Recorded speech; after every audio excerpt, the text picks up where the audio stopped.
I have 9 o'clock Okay. on my devices. So, All right. We're yep. ready to light this candle this morning. Huh? Yeah.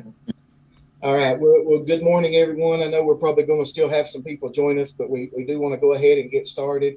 Looks like we're about 16 people right now. I think we were at a little over 30 registered, so I think we're going to have some more people join us this morning. But I really appreciate everybody joining us this morning. For those, see a lot of familiar names on the attendee list, but for those of you that I don't have the opportunity to know, my name is Brian Phelan, and joining me this morning from our county administrator's office here is Natalie Chapman. Natalie and I kind of share responsibility on a couple of different fronts. We work primarily on an economic and industrial development, but we also share responsibility on tourism and marketing for the county. And you're going to be hearing from Natalie a little bit later this morning. But really, we're really excited about this webinar this morning because we really feel like this is a Airbnb is really kind of a meshing point of what Natalie and I and our team here at the county are working on, because it really does combine economic development and it combines the tourism aspects of the county also. And so we're very excited about this. Everybody taking a little bit of time this morning to join us and learn. And we're going to be learning right along with you, because this is kind of an ever evolving idea, especially here in our county and our region. And I know we have people probably from outside of Wise County, and that's great. We appreciate that. So we'll try to speak in kind of broader terms as much as we can. But of course, Natalie and I are homers at heart, and so we're going to be kind of focused more on the Wise County side of things. But a couple of kind of housekeeping things. Your microphones and your cameras are going to be turned off throughout the presentation, but we want to encourage you to use the Q&A feature. If you have any questions, just put those in the Q&A. And as Sandy is doing the presentation, Natalie and I are going to kind of be monitoring the Q&A portion. And then when the presentation's finished, Sandy will be turning on the microphones, and that way we can have some discussion if there's any questions you all may have. So with that, I want to introduce our very good friend, Sandy Ratliff. A lot of you know Sandy and see some things in the comments there already about Sandy. We know what a great resource and asset Sandy is to Wise County and then the entire region. But for those of you that don't know, Sandy is the Vice President for Community Innovation for Virginia Community Capital. We reached out to Sandy a few months ago. She was referred to us by Virginia Tourism, and they said, "Hey, if you're going to do this workshop, Sandy Ratliff is the person to do it for you." So, Sandy, we really appreciate you, appreciate what you do for Wise County, and I'm gonna turn it over to Luke, turn it over to you, and let you run with it. Thank you. Well, good morning, everyone. It's great to be back kind of in the saddle again. It's been several years since I have presented this session, but it's something that I developed several years ago because Southwest Virginia has a number of properties available that are either sitting empty because of someone moved or inherited or what have you. And people now are starting to find Southwest Virginia because of our beauty and how tourism has increased tremendously over the last few years. So why not put the two and two together to where our citizens can make a little money through the visitation of our tours? So that's what I'm going to focus on today. I want to share a little bit about Virginia Community Capital. If you're not familiar with us, we are a community development financial institution that we were established in 2006 during the Mark Warner administration, who said we need to do more funding and have access to capital for small business owners and communities. And thus he helped us access a $15 million investment to start Virginia Community Capital. And our main lines of business is impact lending and investments. Through that 15 million investment, we've been able to turn that around to 1.86 billion in impact and loan and job creation in Virginia. And that's something that we're very proud of. We've done well over 950 loans, equaling over $709 million. But one of the things I'm very proud of is that we offer lots and lots of free advising services. That's actually the team that I work with, and we've since our start, we've done over 31,000, almost probably 31.5 in hours for free advising. So that's something that makes us a little different than a usual bank. We are a nonprofit, but we have a for-profit bank, which makes us unique. I think there's only 9 in the nation like us. Some of the major programs that we do is we do real estate lending. One of the reasons that we were created is to help with affordable housing, which I think that is something now and is needed in all communities throughout Virginia.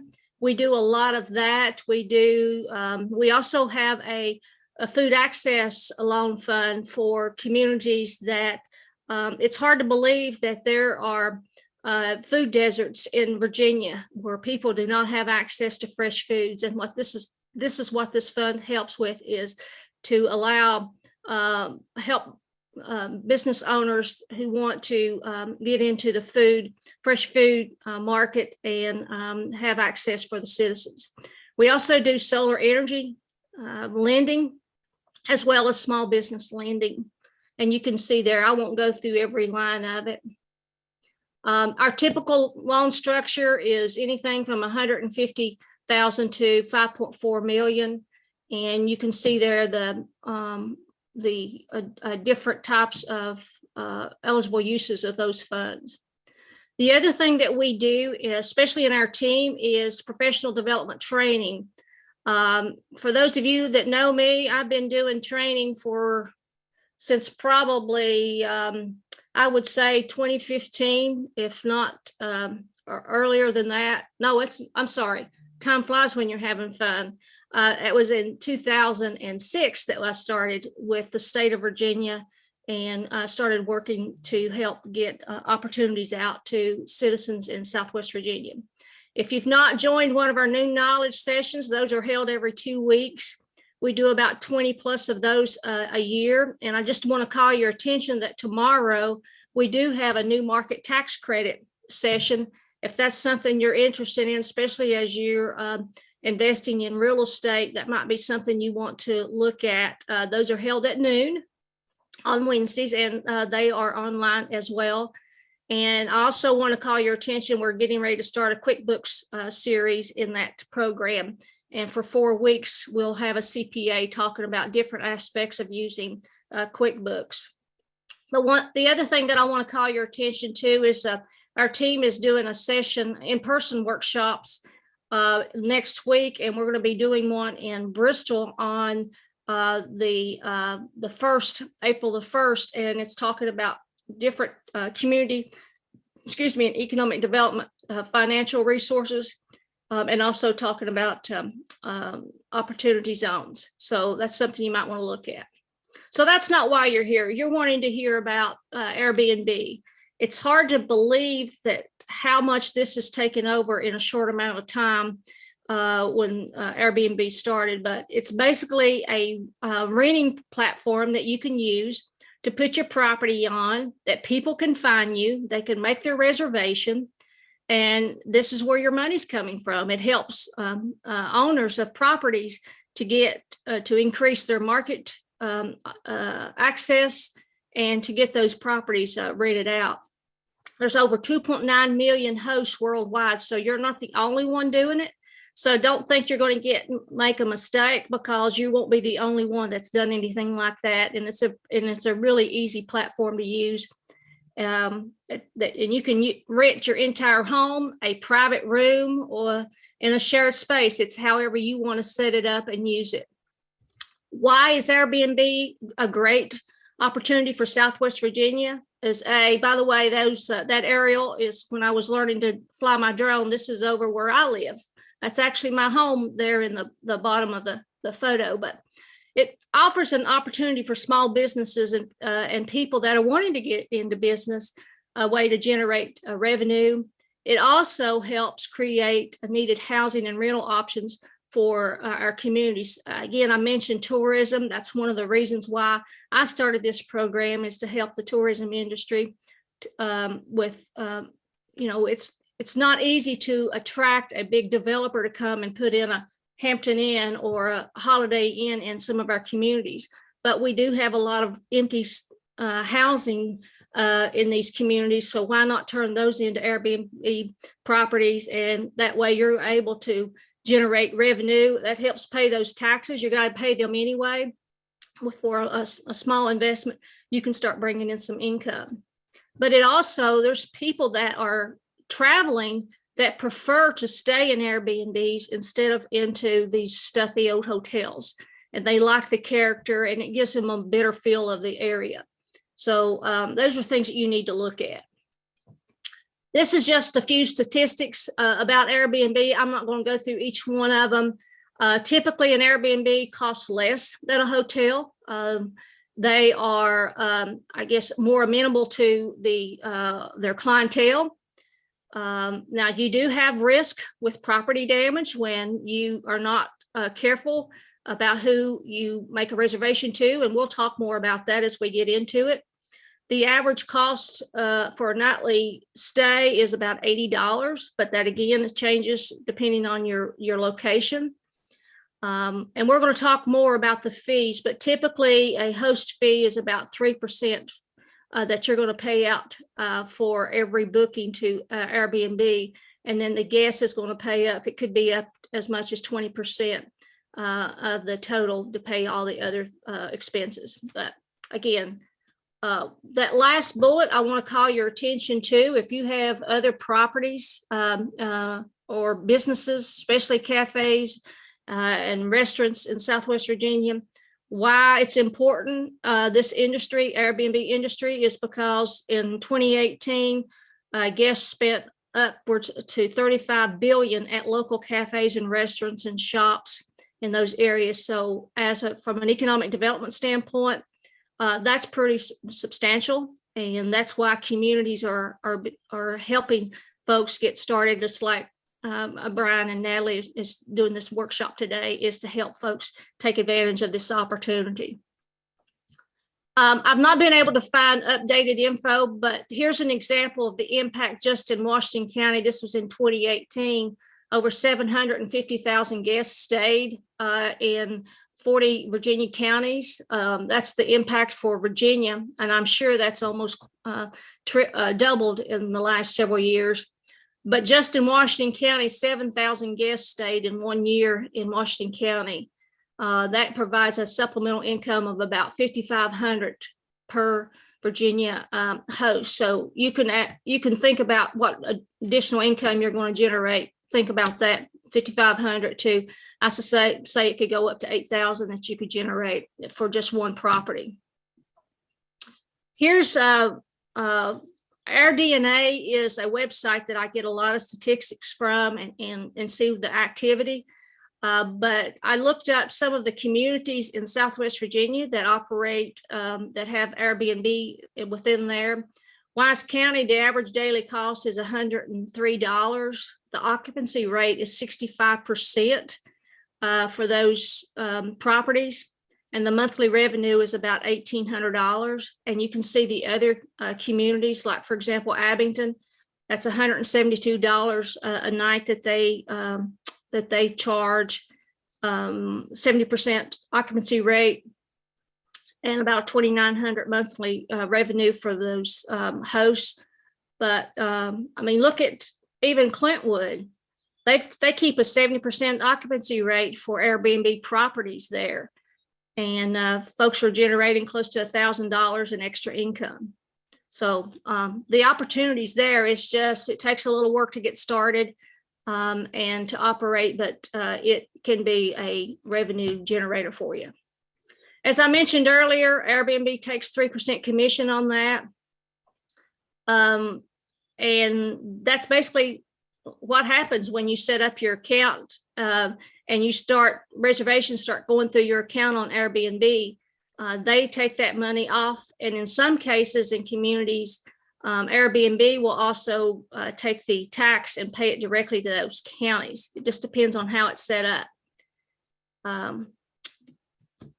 I don't know if everybody knows Eva Belay. Eva's the one that worked with me to put this program together, because she started an Airbnb in Mendota, Virginia. And if you've been to Mendota, you know it's pretty isolated and out there. It's beautiful, beautiful country. But Eva had a garage with an apartment over top, and they decided, let's try opening up an Airbnb and see what we can do with that to generate some extra income on that property that was basically sitting empty and doing nothing. Probably like the rest of us, it was just a storage place for all of our junk that we're don't want to get rid of. But I'm going to let Eva, and hopefully this video will work, talk about why she started it and how that's been operating. So good luck, and partners, let me know if the video doesn't work.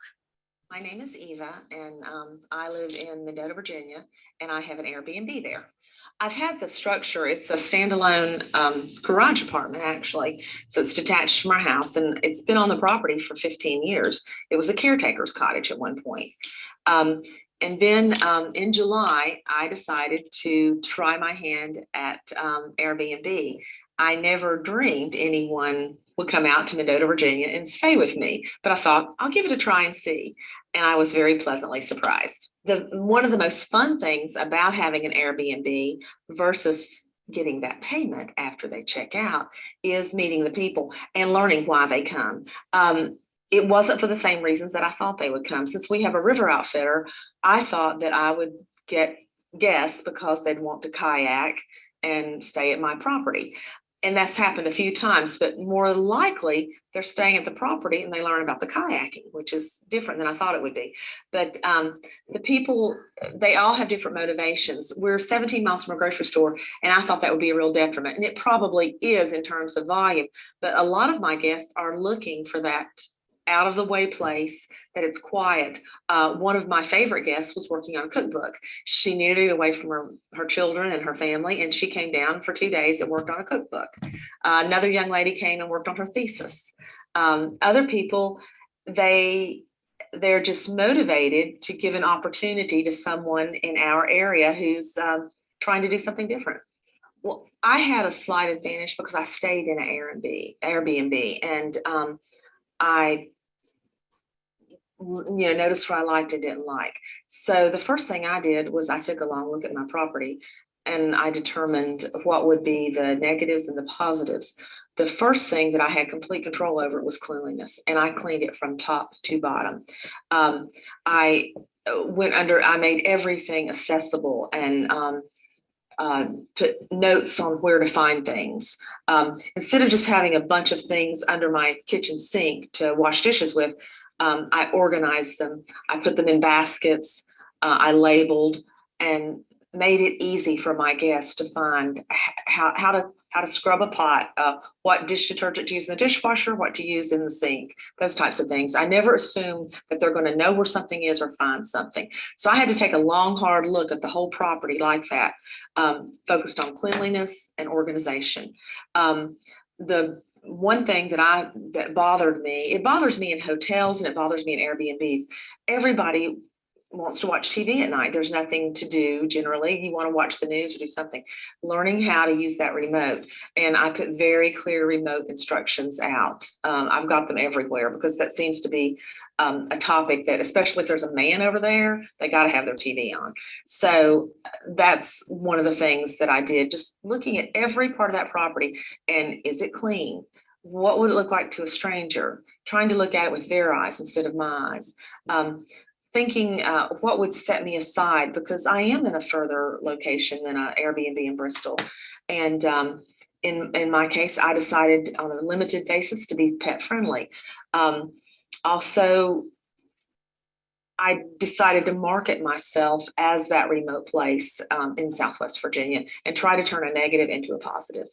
In our case, we had an existing LLC called Rivercliff Farms that houses my Adventure Mendota, the kayaking part. So this just became another leg in that LLC. We did have to talk with insurance companies and get some advice about that, but it just became another part of the revenue stream for Rivercliff Farms. So when Airbnb gives me the money that I earn, it goes right into that and becomes part of our income. The Airbnb, I think the reason they are successful is they do make it easy for the novice. In my case, my delay was I wanted to have the very best pictures. I still don't have the best pictures. I aspire to have better pictures, but that was my delay. In terms of uploading those pictures and writing about my property that I had to offer, Airbnb led me through that process. I could be creative in talking about the property, but they led me through the process. It was very easy. And, it's a matter of just sitting down and doing it and not procrastinating. And then it's so fun when you get your first message and it's a guest who is interested in staying with you and they're inquiring about your property and you realize this really is going to work. Also, the payment processing part, very simple. Airbnb takes care of all of that for you. All you see is that deposit going into your account, which is pretty fun. So I hope that gave you some inspiration. And you wrote down some things that she said. First of all, a suggestion I have, if you've not stayed at an Airbnb, load up in the pickup and go stay at a couple Airbnbs over the next few months. Make notes of what you liked and what you did not like. If you can, talk to the host, ask questions about how they got started or any lessons learned.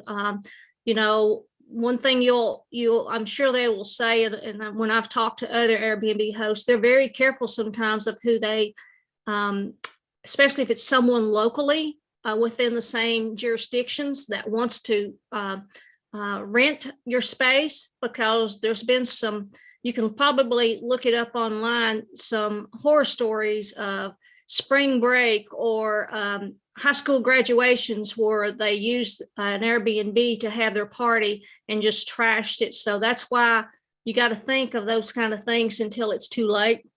You don't want to have it.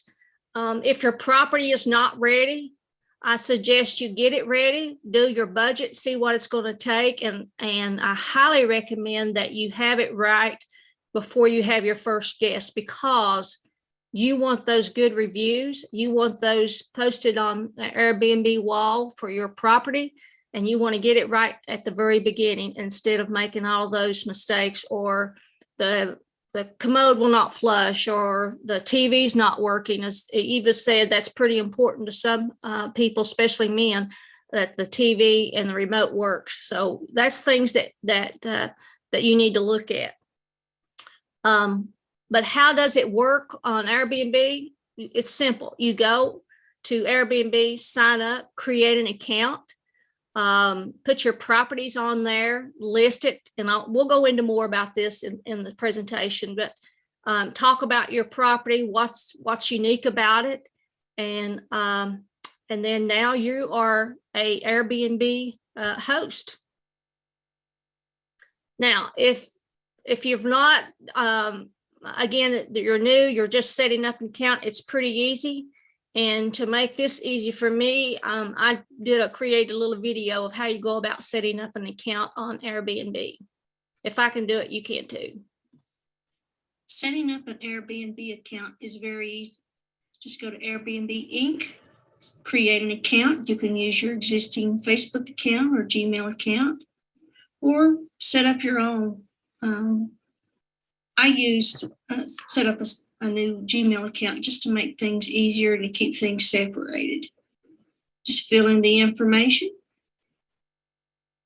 your password, and all the other information that they request.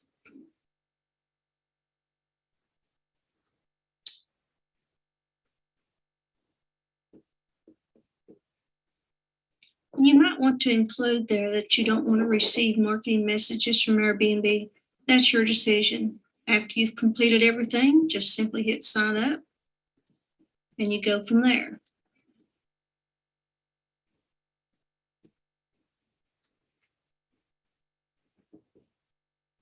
Of course, they want you to make sure you have read all the information and you agree to their terms. And if you do and you want to proceed, just hit accept.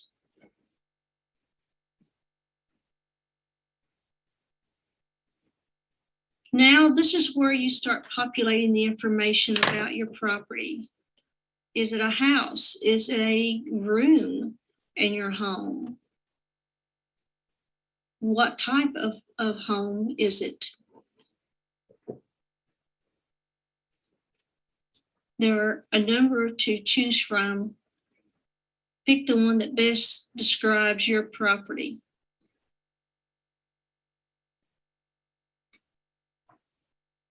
And is it going to be the entire home? Is it going to be a bedroom in your home?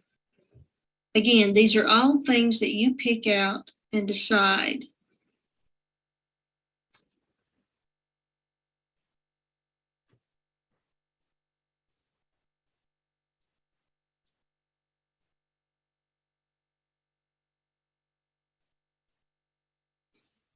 Now it wants to learn more about your home, how many bedrooms, how many beds are in each bedroom. All of this information, again, is going to go into populating your account to give potential stayers more information about what you have to offer. And I encourage you to spend time on this and make sure you include everything, because you may offer something that your neighbor down the street or the next community over does not offer. So take time to make sure you have all of this information completed. Help people find where you're located at. So put your address, that they can find you in searches if they're looking for a location in Grundy, Richlands, Tazewell, Abington, Clifton Forge. Make it easy for you to be found, because you're going through all this for a reason. Make it easy. Don't make assumptions.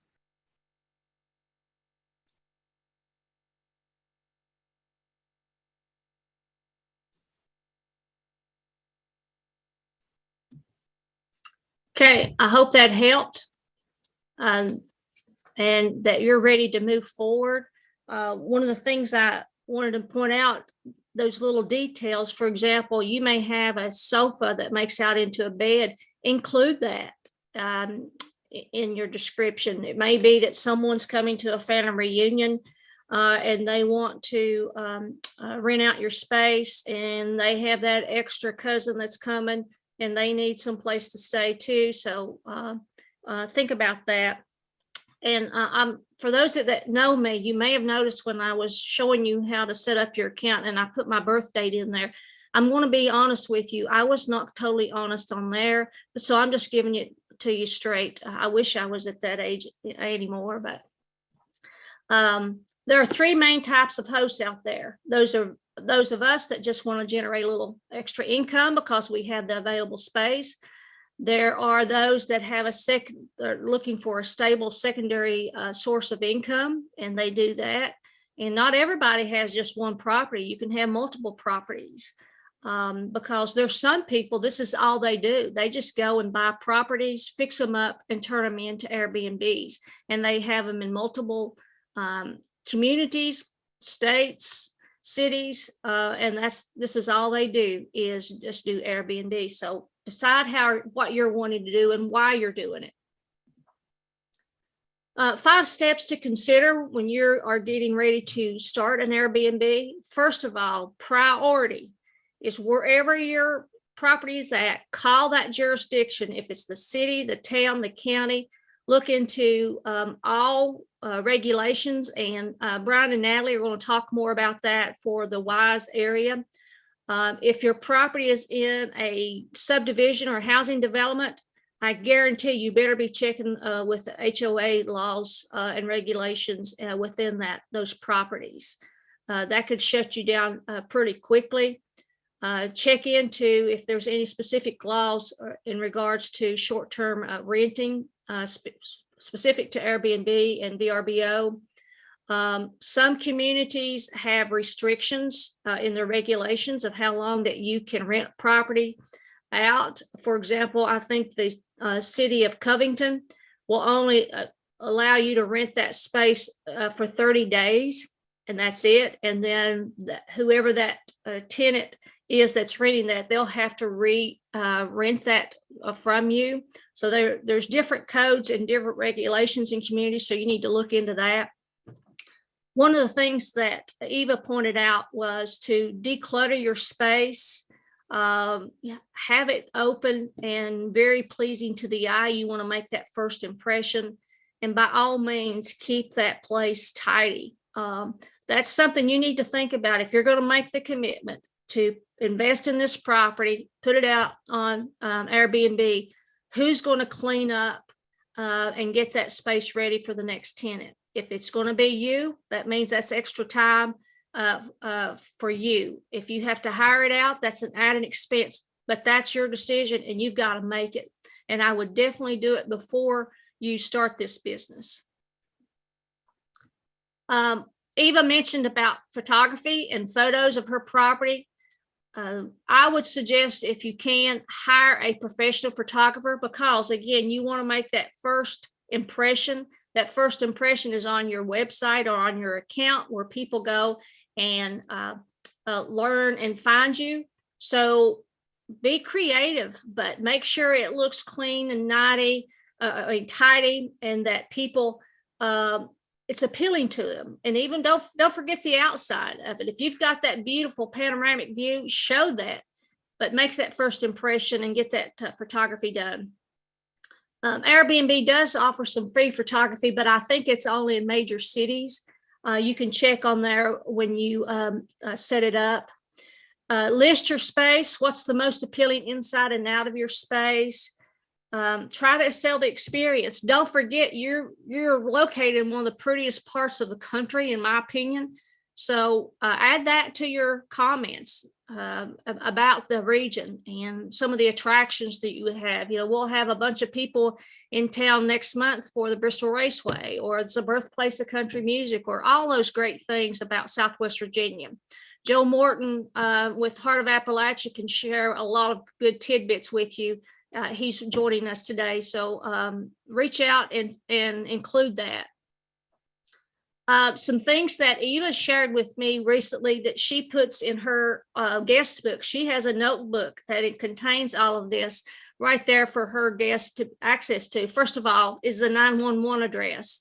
These are things that we take advantage, but if you're not from here, you don't know who to call in an emergency. So have all those emergency contacts numbers down there.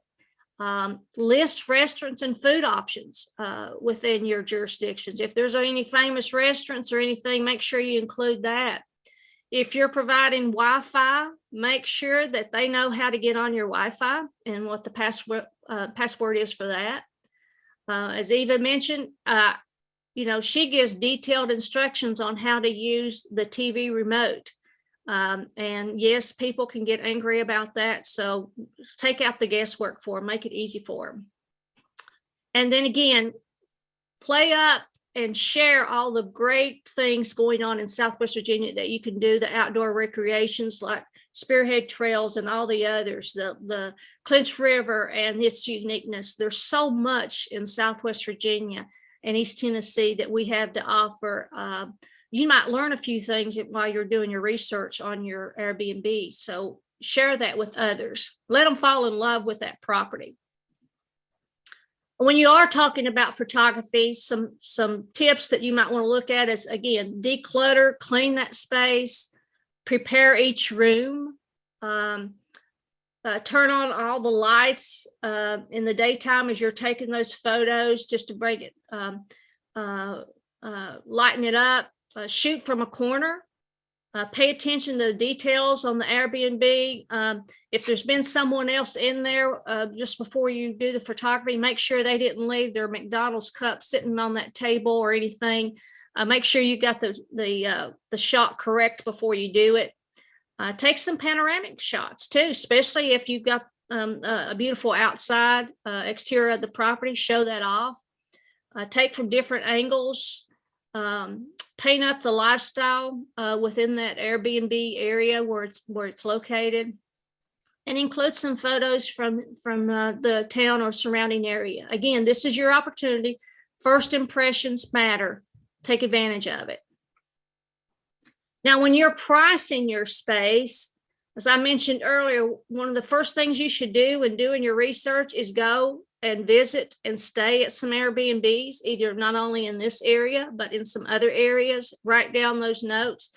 Pay attention to what they're charging, or you can just go on to Airbnb and look at their rates for your area and surrounding areas and see what people are charging. You don't have to be the cheapest in town, and you don't have to, some people, they want to share the experience, so they charge a little bit more. So if you are charging more than your neighbor, you have to have a good reason. You're going to have to sell that for people to know. And you can have different rates if you want for weekend versus weekdays, and how you're going to justify that, show it. There's opportunities like in July and August, which is the big vacation time, that you could probably charge more. And again, talking to Heart of Appalachian, finding out what's going on in Southwest Virginia with big events that may be coming into town or going on. You have an opportunity to charge more because the demand is higher. So those are things that you need to think about when you're setting your price. But do your research, please. You can also have custom length prices. Let's just say somebody is coming in for a week or 2 week stay. They're coming for a family reunion, or it could be even for job related. You might want to fluctuate your rates based on the length of stay. Some people do not like to do just a one night stay because the cost and the time it is to prep that space for the next tenant is just not cost effective. So they will only do 2 or 3 night stays. Again, you have to make that decision. It's your property. So do your research, and I hope you're taking notes today, and this is going to help you. Also, Airbnb has a lot of great information on their website based on the market rates and comparing with hotels in the area. So get on their website, and that'll help you with your research on pricing structure for your property. You also might want to look at cancellation policies. For example, if someone rented your space during the the Bristol race coming up is it's the first thing I can think about. You might want to have a strict cancellation policy, because what you don't want to happen is somebody the day before or the week before to cancel out, and then you're lost with filling that space during that weekend. And you want to make sure you're covered. So you decide how you're wanting to do it. Again, there's some great opportunities coming up, and you want to make sure that space is filled. And so look at your cancellation policies. You also need to think about how you're going to do refunds for property. If somebody came and for whatever reason they was not happy with the experience, and you want to help them out, or for whatever reason, only you, whoever sets up the account as the administrator, is going to have access to that to approve that refund. So you need to make those decisions too when you're setting up your account, who is going to be the administrator of it. Another thing too is I kept saying about the experience, why you want a great experience, because you want a good rating on your property, on your profile. And those ratings, I know for me, when I'm looking at some place to stay, I take advantage and look at those ratings. And even if someone made a little note on it, and read them. If I'm investing money in it, just like if I'm buying a product, I want to see what others' experience have been on it. So look at this as you're setting up, as how you would look as if you were going to be the guest at this stay. Something that people forget to think about, but it's highly important, is whatever you do, if you're going to do that, talk to your neighbors, see how they feel about it. If you have a shared entranceway or anything like that, talk to your neighbors and see, hey, this is what I'm thinking about doing. Are you okay with it? Because your neighbors can make or break that experience by your guest. So make sure that everybody's happy about this deal. And if not, how can you change that perception? Is that your neighbor doesn't understand how it works? This is an opportunity where you might want to reach out to other property or Airbnb owners to find out how they've handled that experience. But talk to your neighbors, make sure they're happy with it. Know also about your neighbors to see what's going on down the road, what people's going to be passing on the way as they turn into your property. We all have those neighbors that we would prefer they just journey on down the road and move, but I'm sorry, it's a fact of life. So make sure you understand that everybody's happy. If there's something you need to explain about, do it. But don't forget your relationship with your neighbors.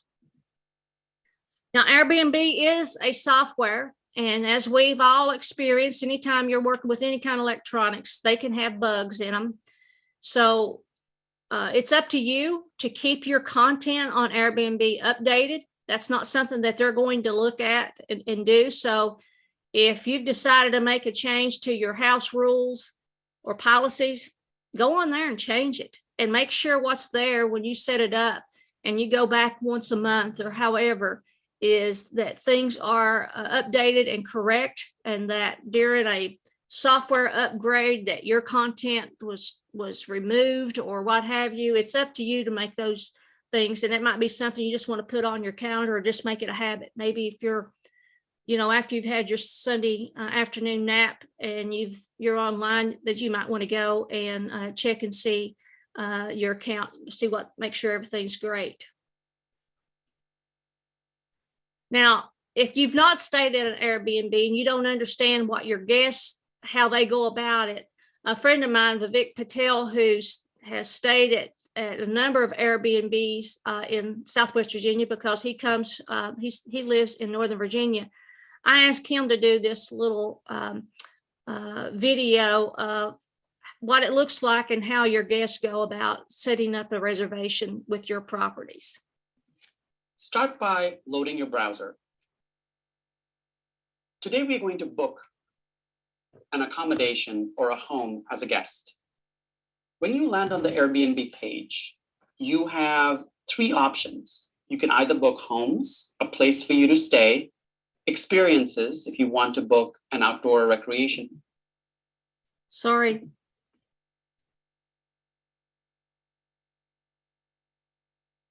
Let me get it started again.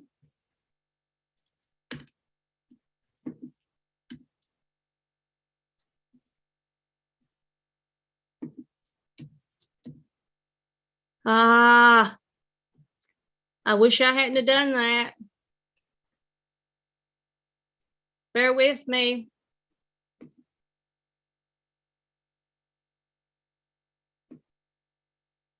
Lesson learned, not to move anything as it's going.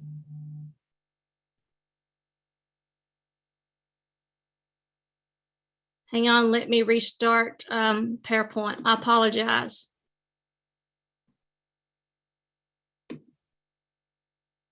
Just give me a second. You can dock this from my pay, Brian.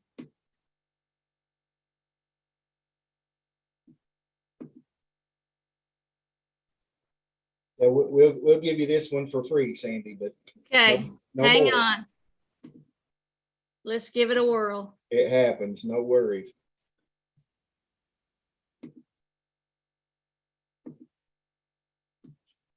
Start by loading your browser. Today, we're going to book an accommodation or a home as a guest. When you land on the Airbnb page, you have three options. You can either book homes, a place for you to stay, experiences, if you want to book an outdoor recreation event or any other experience like a tour, or restaurants. Today, we're going to focus on booking a home for this particular tutorial. Start by the place that you want to rent at. We're going to start with Abingdon, Virginia. As I said earlier, you can either book a home or an experience. We're going to do accommodations today. There are 91 homes available in that area. You have a lot of options to pick the dates you want to stay at, guests, home type, price, instant book, trip type, and more filters. We'll walk through each of these categories. Start by the dates. These are the 5 days that I'd like to book my property. Number of guests. For the sake of this tutorial, let's do 2 guests, 2 children.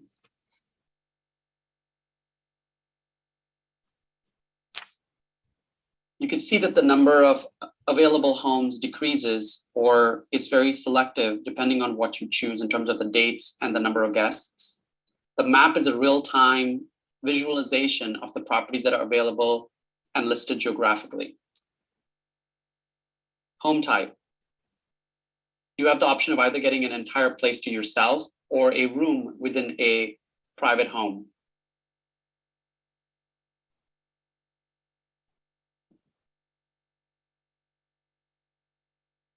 Price is an important consideration. Typically, it says here that the average nightly price is around $198. So I will put my filter at about $200.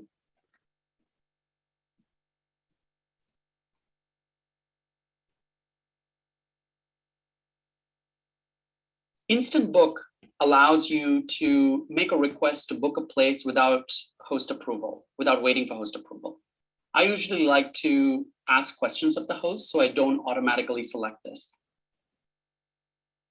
Your trip type, of course, is for families or for work. This, again, I don't usually fill out.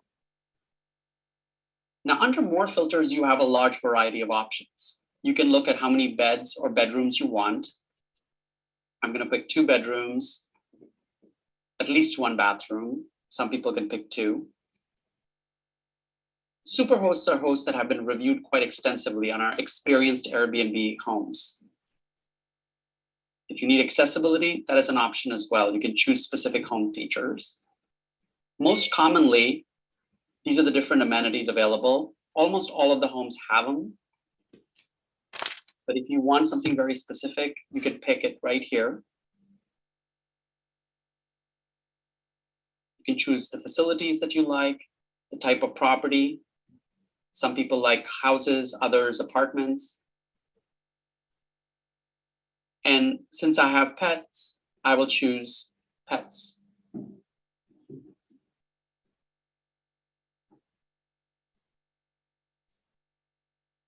And you can see now that these are my options for places that I can actually book. Let's start by the first one.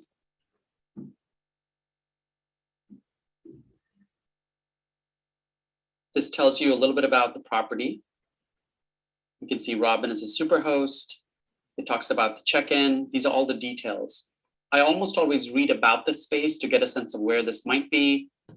One of the things that she talks about in her place is that it's a very locally, right in the middle of everything, right here in Abingdon. And if I'm interested and I like this place, again, it has 2 separate bedrooms. One has queen bed and 2 single beds, which is great for a couple and 2 children.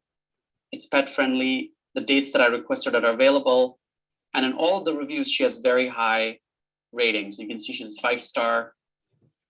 I like this property. And in order to book it, all you have to do is hit the book button. This allows you to then book the property that you're looking at.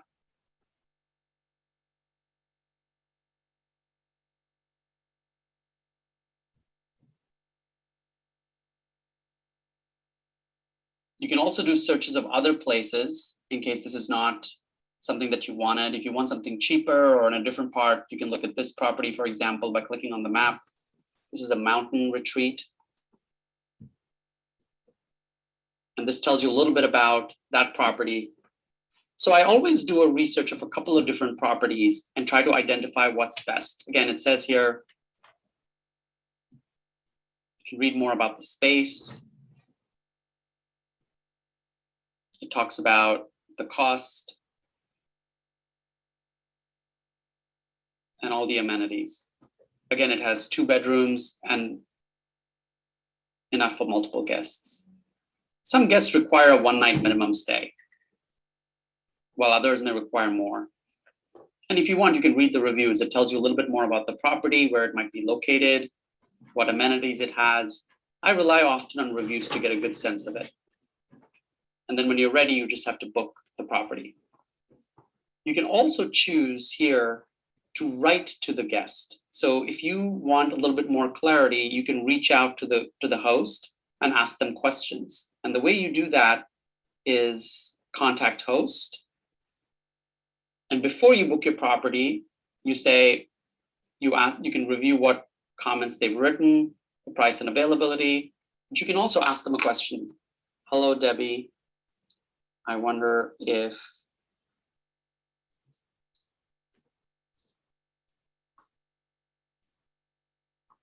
this allows her to check your message and see if she can accommodate your request. Once you send message, the host will review your message, and if approved, will send you a note back and also send you a request to book. If you don't have any questions for Debbie, you can directly hit book now, and this allows you to go ahead and book the property. If the host approves your request, you will get a confirmed booking notice.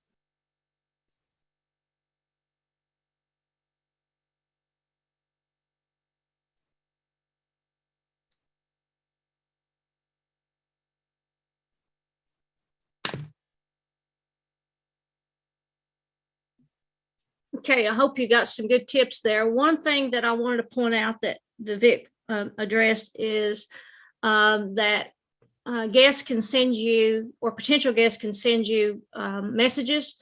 So you better have access frequently to your emails so that you can address those. If you're like me, I'm very impatient. And if I've waited 15 to 30 minutes and they still haven't gotten back to me, I've probably went ahead and booked it someplace else, because I'm doing it on my time and I'm in a hurry usually.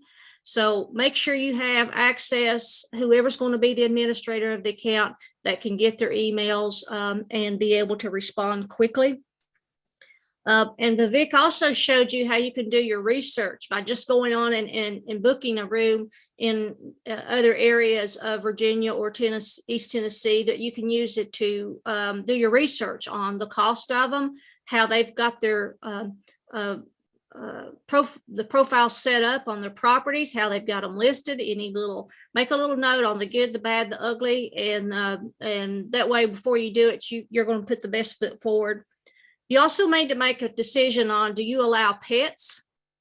And which means that you're going to maybe have to do some additional cleaning after that because of people's allergies that comes in next.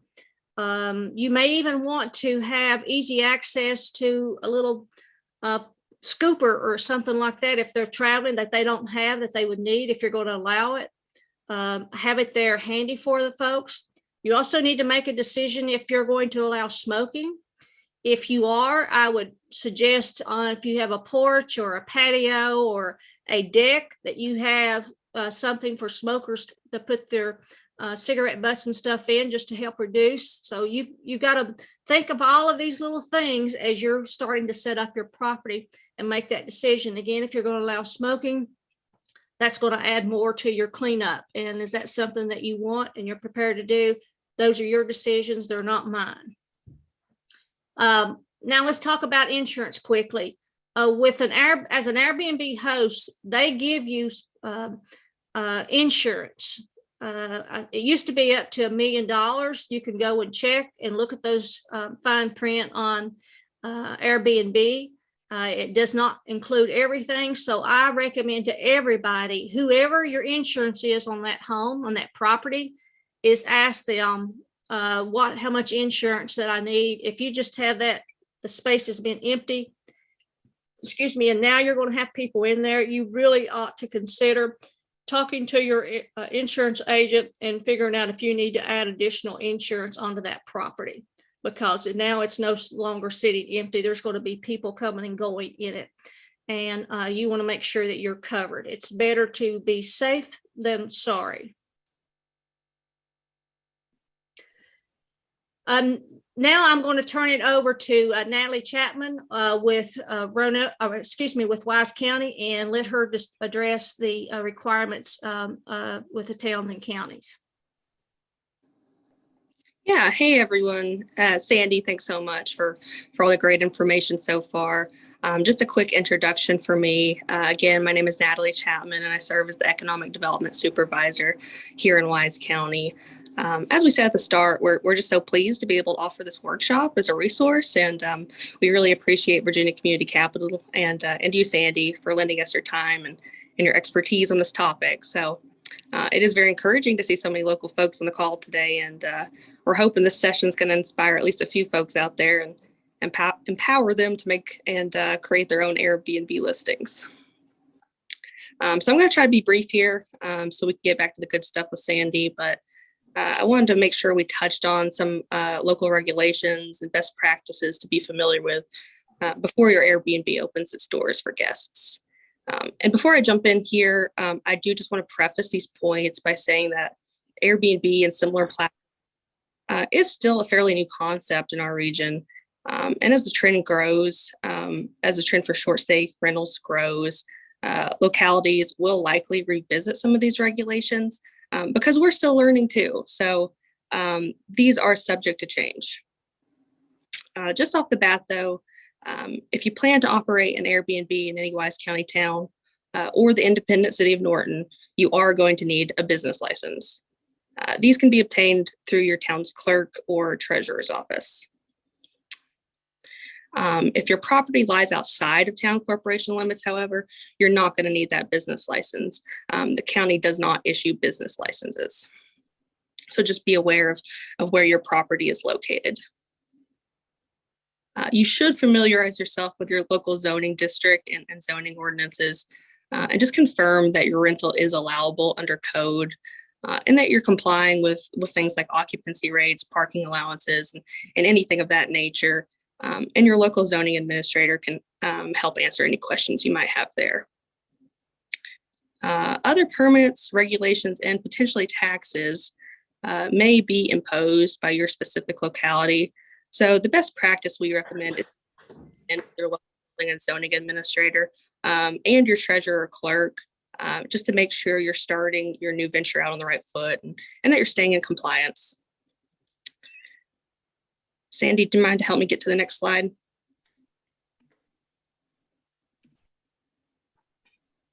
So here I'm just sharing some information on how to get in contact with those offices that I referenced for your specific town. Again, if your listing is outside of town limits, Wise County is going to be your point of contact. It might be helpful to just go ahead and jot these phone numbers down. And of course, they're all available online if you'd like to look them up later. That's it for me. I'll turn it back over to Sandy, and I'll just close out by saying, on behalf of Wise County, we can't wait to see your listings. And thanks for your time and participation today. Thanks, Natalie. Appreciate it. And again, I want to reiterate, before you do anything, call your local town, county, and city, wherever your property is located, and to find out all the rules, get it set up correctly at the beginning so that you don't have to go and make changes later.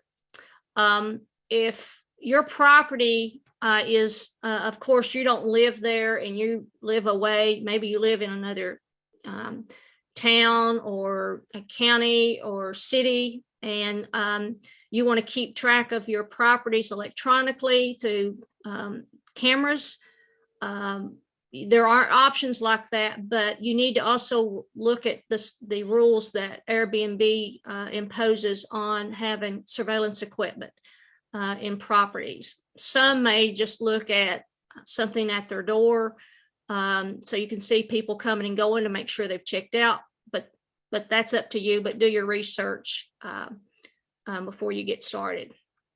There are rules, and also talk to your insurance again about that, if they suggest that or not, and to have that part of your insurance. Some marketing tips as owners now, you do have this property and you want to get it, people to know about it.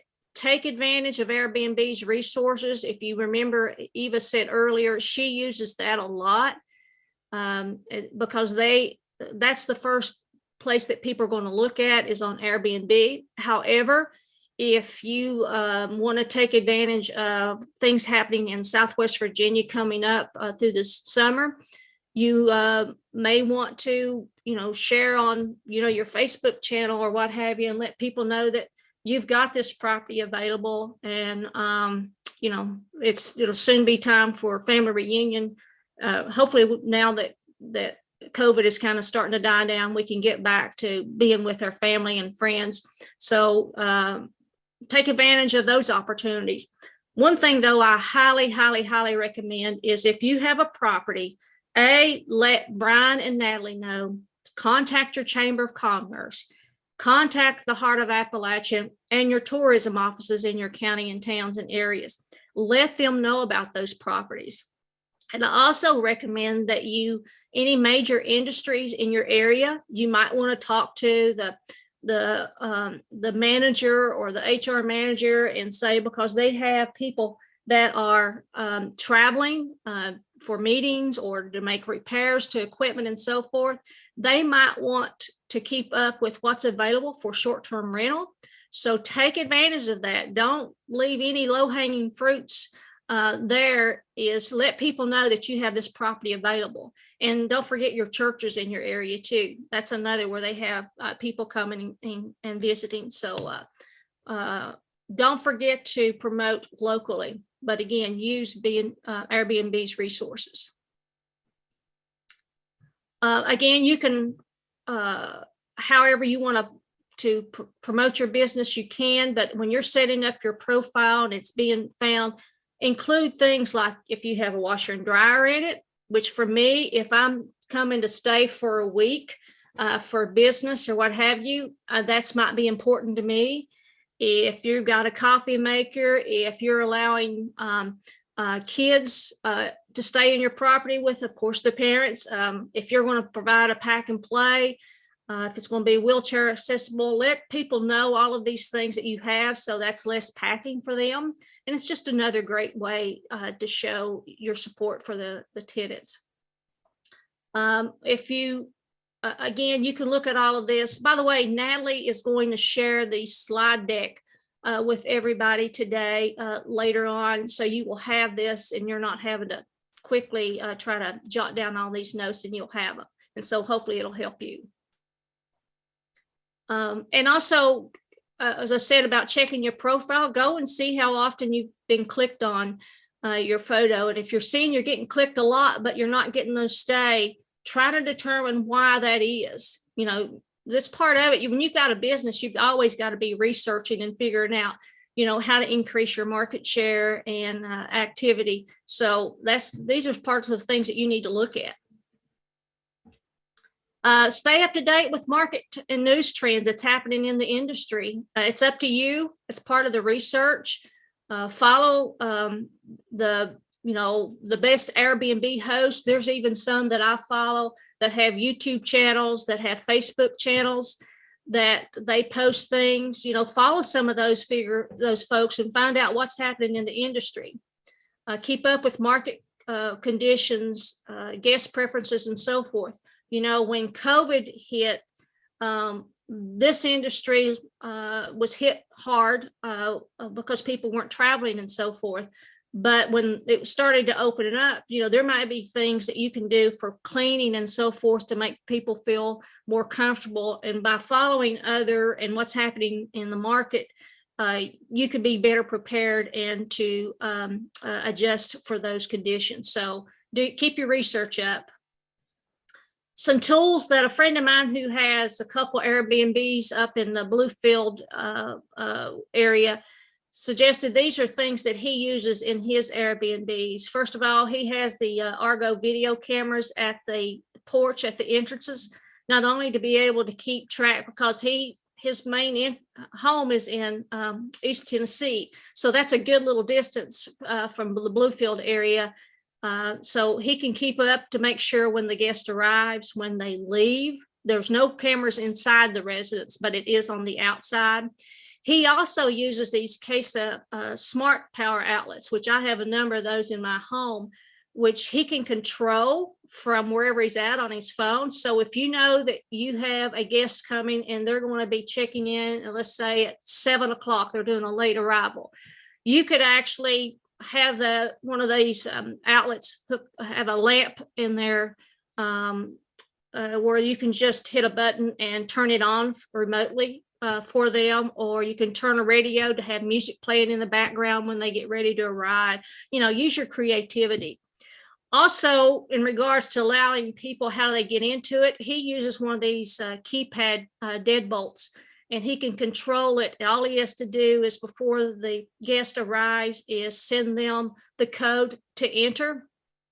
And then after they leave, he can take that code out and do all this from his phone, and he can control how people can get in and out of his property. Again, those are things that you need to think about, especially if somebody's not coming until close to midnight. You don't want to get up and have to go and take your key and let them in. But of course, this all depends on if you have Wi-Fi at your location. So you may have to make some changes. And this is where your neighbors come in that can help you with giving people access to the key. So those are all things that you need to look at and talk to other Airbnb hosts. Some other things that you need to look at is locals must communicate before booking. And again, that goes back to having a party or anything. Yes, it's happened to a number of people. There was a couple that had a tiny home that they operated an Airbnb out of. I think they were up in the Allegheny area, and some kids, high school senior, decided they want to book it for a weekend. Well, they did. The owner did not do their research. And I guess they didn't say, well, that's odd that they live here and they're wanting to book my property, but they did. And 70 some people cannot fit in a tiny home, and it survived that. So they had significant damage just because they did not do their homework before they approved that booking. So that's up to you. It's your property. And but don't forget those little details. And have those occupancy limits. You might want to check too when you're doing your research to find out any regulations within the town and counties. If they do have occupancy limits and stay limits, you need to check into that. And then if you want to have a self check-in on the property, you need to have rules about that. And to keep down any confusion you have it all written out and spelled out. Don't make any assumptions, because people will take advantage of it when you do make that assumption and you didn't include it. If your property is part of an apartment complex or a gated community, you've got to find out all the guidelines on that, especially if you have a limited parking. If your property you're allowed 2 vehicles or only 1, and also there's some that you have to have a parking permit in that, you're going to have to make arrangements to be able to get that to your guests and make sure they know. If it is a smoke-free property and someone has smoked in it, what kind of fees are you going to charge for that? Is it $200 per day if you're smoking? If you have a late checkout fee, you need to figure out all of that. This is all important. Especially if you're sending a parking tag to someone and they lose it. Well, who's going to pay for that? If you're going to charge them, you have to have that spelled out, and that fee is included and they know about it. Okay. I know I don't want any surprises when I'm checking out and why the cost is there. Some other house rules. Again, I can't stress enough to do the pre-screening. And that goes for your guests too. They may want to call you and ask some of these questions. Mentioned the last bullet, retaliation clause. There are people, And I'm sure we've probably met some of those people in our lifetime that seem to always cause a problem. And if things do not go right, they want someone to pay for it. Well, it happens. You can't please everyone. And you may want to look into a retaliation clause if someone has stayed with you and they're trying to, for whatever reason, they decide to start bad mouthing you and doing things that can hurt the reputation of your company and your business. You want to figure out, what can I do over that? And I'm not going to go into full details, but that's another thing you need to do your research on, is having all that spelled out at the very beginning. And it wouldn't hurt if you've got you already have a relationship with an attorney. When you have all your rules and guidelines laid out, you may want to have a professional look at them before you post them up there. It's totally up to you. Again, it's your property. What you do with it, I'm out of it. In summary, do your homework in regards to the market needs, especially on your pricing and so forth. Please reach out to your chambers, your tourism, your economic development, your community leaders. Let them know that you have this property. If there's any special things they need to know, let them know, because I know that's good for me when I'm referring somebody that's coming into the area to stay, to refer properties to them. Hey, you might want to look at this. Make sure you look into the tax and regulation requirements in your area. Again, that's your standard operating procedure. Do that before you do anything else. Get your property tip-top shape before you put it up on there. The worst thing you can do is have it half done, or the commode does not flush or what have you, and people have a bad experience. Get it right at the very beginning and do those photos to make it appealing that people want to reach out. Reach out to other short-term property owners, learn from their experiences. Again, I'm sure they've had some bad experiences.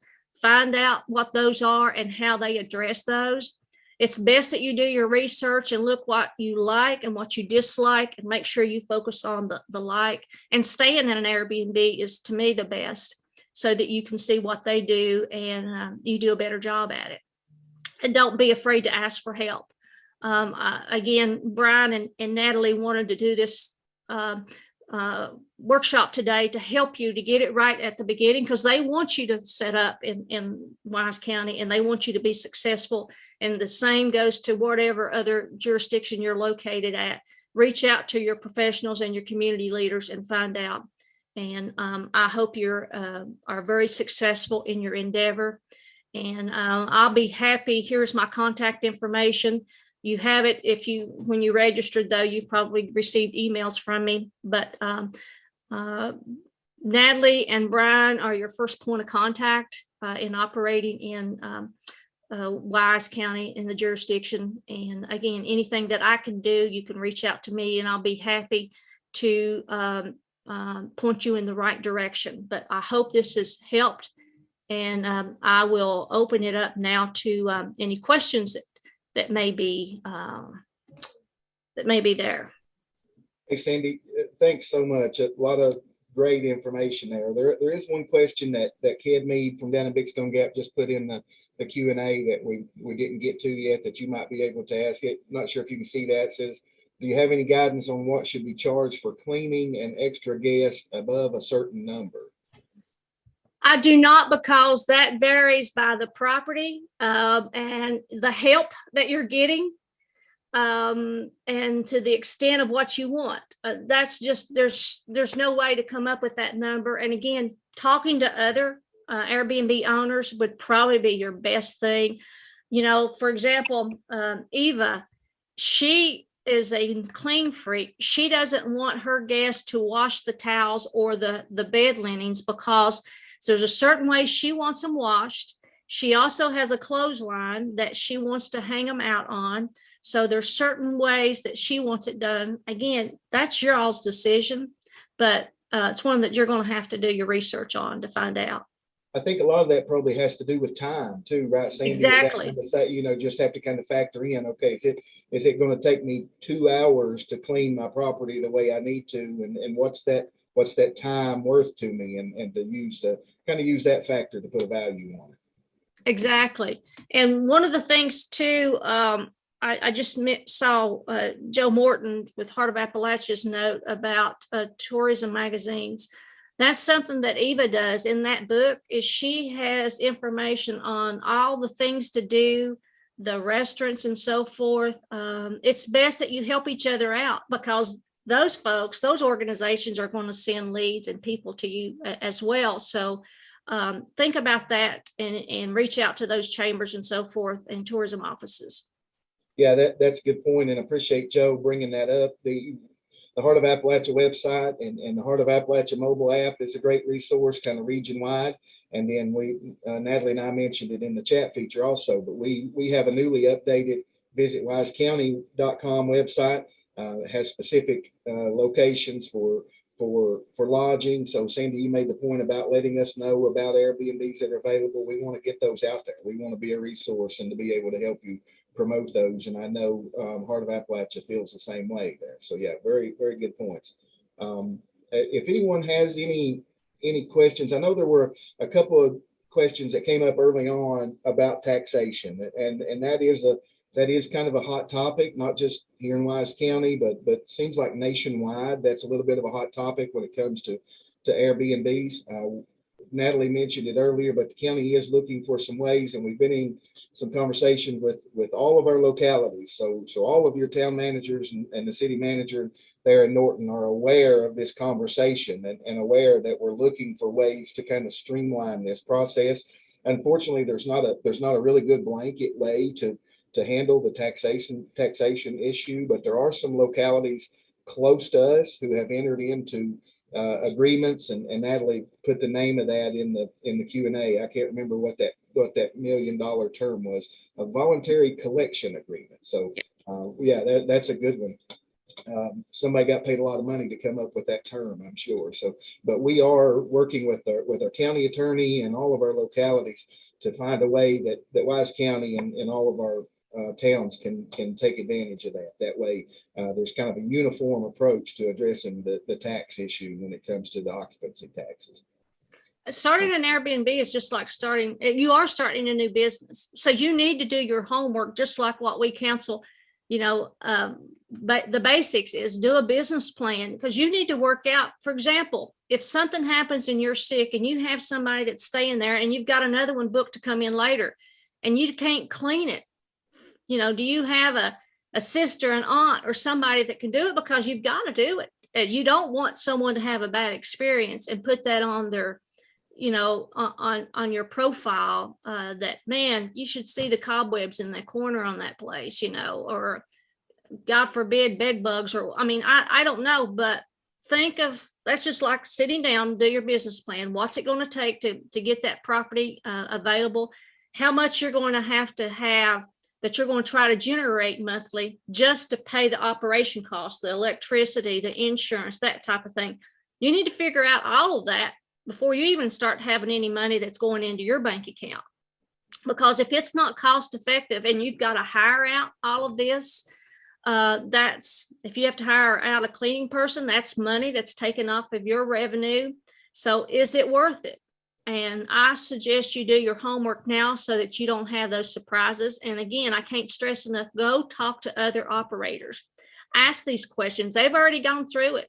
They've got their horror stories. Find out from them so that hopefully you don't do the same thing.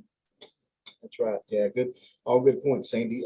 We've got just a few minutes. We kind of had this scheduled until 10:30, so we had about an hour and a half booked in there. So I think, Sandy, you have it set up now to where folks can unmute if they want. If they do, or if they can just let me know that they have a question. Or put it in the Q&A or something. So we've got a few minutes. If anyone has any questions of Sandy or either Natalie or I, or we may not have all the answers, but we'll certainly try to find a way to. I'm opening it up for people if they want to ask a question. Yeah. So if you wanna turn your camera on, that's fine. If not, that's okay too, but we'll open it up. If anybody has any questions, we'll be glad to try to answer them. I'm going down through there, but Okay. this is your opportunity. I don't know all the answers, but I know a lot of people. And again, there are a lot of people that are operating Airbnbs all over the world. So don't be afraid. But I guess the biggest thing is do your research. Just like you're investing your own money into it. It's not mine. It's not Brian's. It's not Natalie's. And you want to do it right. And we want you to be successful because the area needs more property. Anybody on here from tourism can tell you we need more property, especially in some of our more rural areas that we have so much to offer, but people don't have places to stay. Right. So, Any questions? or any comments from any of our comments? local partners?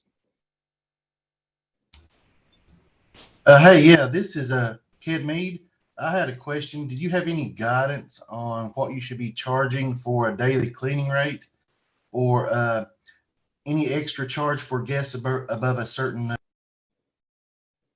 I think that's going to be based on the person you're able to get in the location, how big the property is, and that goes back to talking to others. It varies so much, Kedrick. It could be the type of is it on the weekend or is it a day that people may charge you more for a weekend? If they have to come in late at night to tidy up because you've got someone coming the next morning or next day, it just really varies. And by the location, I would say if it's downtown Richmond, it's going to be considerably more than it would be in downtown Coburn to find someone to do the clean. It's just based on basic economics, law of supply and demand. And that's where it comes in again to doing your research, talk to folks. Joe Morton, I'm going to put you on the spot a little bit. Yay. Okay. Not sure if Joe, I want to give you a chance to kind of introduce yourself real quick and maybe kind of speak to Sandy's point about, kind of this regional need. For those of you that don't know Joe, he's with the Heart of Appalachia, which is our regional tourism authority. Joe, anything you want to add? Man, you guys throwing me under the bus here this morning. Gotta love it. Gotta love it. Hey, let me just start. Sandy, it is so good seeing you back and really appreciate you doing these. These seminars really help everybody out. And Brian and Natalie, Wise County, thanks for putting this on. Just to reiterate what you said, we're finding throughout the region, if you're on the fence and have a property that you're considering putting into the Airbnb network, we are really seeing a need for it, especially as tourism and outdoor recreation continue to increase. The Spearhead Trail System, anything involving outdoor recreation, hiking, mountain biking, fishing, people just really want to get out. And I think stuff that started, it started a long time ago, but through the COVID crisis, as people have realized that they can work from more remote areas, they're coming in and spending a lot longer in the region. And we're kind of being found out, which is a good thing and a bad thing, but it's a great thing from a tourism standpoint because we're getting a lot of folks coming in right now. But just again, appreciate that. And like Brian had said a minute ago, and I put in the chat, feel free to go on heartofappalachia.com. You can list your business on there, and you can also give Pam Vance, who's our office manager, a call, and she can help you get listed on the Virginia Tourism Corporation website, which feeds back to us and also feeds back to the Wise County site. But again, appreciate it. And we need your Airbnbs, so please do it. Thanks, Joe. Thank you, Joe. And it's good to have you. And I'm glad to be back. Not all the way, but someday I'm going to be back in person, but I'm getting there. Bonnie, you have a question?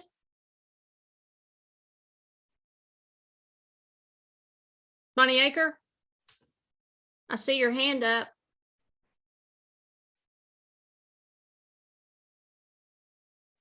She may just be waving at you. Okay. I see some other names and people that I haven't seen in a long time. If you want to share something too about what's going on in your area or suggestions to folks that are looking, speak up before Brian shuts us down.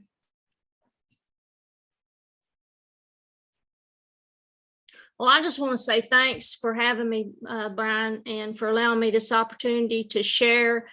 I hope that you're going away with a lot of ideas. Hopefully we've give you enough to arm you that you're ready to go to the next level, at least starting your research. And again, we need you. We need these businesses in Southwest Virginia.